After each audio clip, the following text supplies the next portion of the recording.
Hello दोस्तों, आप लोगों का मेरे YouTube चैनल में स्वागत है।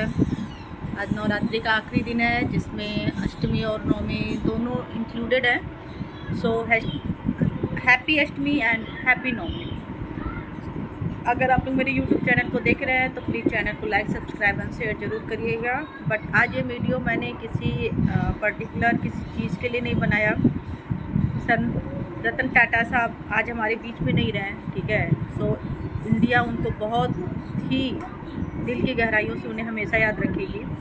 आज हमारे एक एरा का एंड हो गया है जिन्होंने वो काम कर दिया है इंडिया के लिए जो शायद ना कभी कोई इन फ्यूचर था, ना होगा और ना कभी आएगा। क्योंकि ऐसे लोग कभी कभी ही जन्म लेते हैं, जिसमें से एक रतन टाटा जी थे।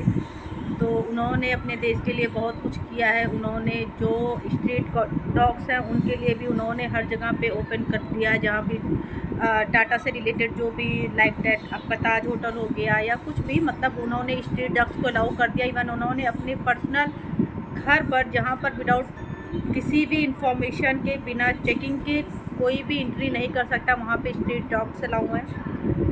ताज होटल में किसी भी स्ट्रीट डॉग्स को कोई भी एम्प्लॉई उनको कुछ नहीं कह सकता है।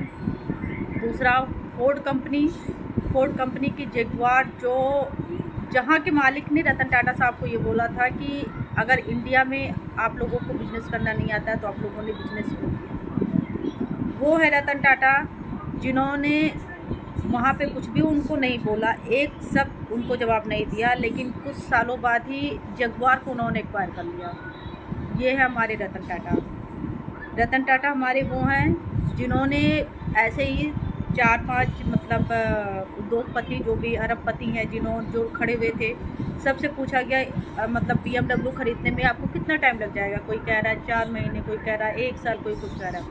रतन टाटा साहब ने बोला कि मुझे 4 साल लगेंगे, क्योंकि उन्होंने पर्टिकुलर किसी एक गाड़ी के लिए नहीं बोला था। उन्होंने BMW की कंपनी ही खरीदने के लिए बोला था कि मुझे 4 साल लग जाएगा।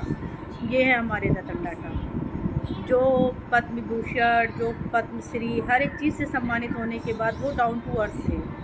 उनके अंदर कभी ईगो नहीं आया। उन्होंने कभी ये कहा कि आप कितनी भी धन दौलत कमा लो, आप कभी भी ये मत सोचो कि आपके पास पैसा कितना है। आप सिर्फ इससे मतलब रखो कि आपने अपने अगल बगल आपके थ्रू कितने लोगों को आपने हेल्प दी है, कि आपके थ्रू उन लोगों को कितना फ़ायदा हुआ है। आप इस पे ध्यान रखो, ये मत देखो कि कितना पैसा है। आज लोग बोलते हैं कि मैं इस लेवल पर हूँ, मेरा अर्न इसके लिए है, कुछ है, सपोज लाइक डैट। जैसे आपके अंबानी साहब हो गए, अडानी साहब हो गए, ये लोग बोलते हैं कि हमारे पास इतने बिलियनियर हैं, तो आज आप इस सीरीज पर हैं। रतन टाटा जी वो हैं जिन्होंने अपनी कमाई का 65 to 75% सिर्फ उन्होंने डोनेट किया है। आज जितना पैसा लोग लेके बैठे हुए हैं बिलियनियर बन के, अरबपति बन के, आज उन्होंने अपनी लाइफ का वो हिस्सा डोनेट किया है। आप ये सोचो कि अगर काउंट किया जाए, so that is the top most richest person Ratan Tata ji हैं। रतन टाटा जी के अंदर कभी भी ईगो नहीं आया। सो ऐसे लोग के लिए सो सैल्यूट है, और ना ही कभी कोई ऐसा आएगा।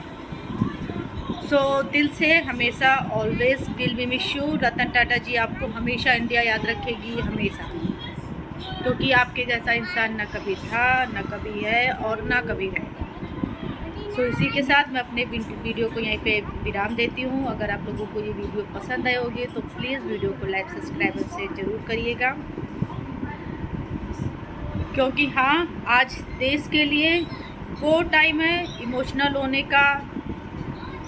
आज TTS ग्रुप शायद ही शोक में बहुत ज़्यादा डूबा होगा, क्योंकि आज उनका हेड ऑफ पर्सन नहीं रहा। रतन टाटा जी के साथ जो भी उनकी लास्ट सेरेमनी हुई है, जो उनकी लास्ट, सो उसमें आप ये देखो कि किसी के भी मतलब डेथ सेरेमनी में हिंदू, मुस्लिम, सिख, ईसाई कभी नहीं रहते हैं। जो जिस कास्ट का है वो केवल पर्टिकुलर उसी कास्ट के थ्रू उनका अंतिम दर्शन होता है या अंतिम संस्कार होता है। बट ये है हमारे रतन टाटा जी की पारसी होते हुए भी एक पारसी आदमी, हिंदू, मुस्लिम, सिख, ईसाई के अलावा भी जो पारसी धर्म था, उन्होंने आज वो बंदा इंडिया के लोगों के बीच में या वर्ल्ड के बीच में इतना ज़्यादा फेमस है कि उसको लोग दिल से हर वक्त सैल्यूट कर रहे हैं। So will miss you Ratan Tata ji,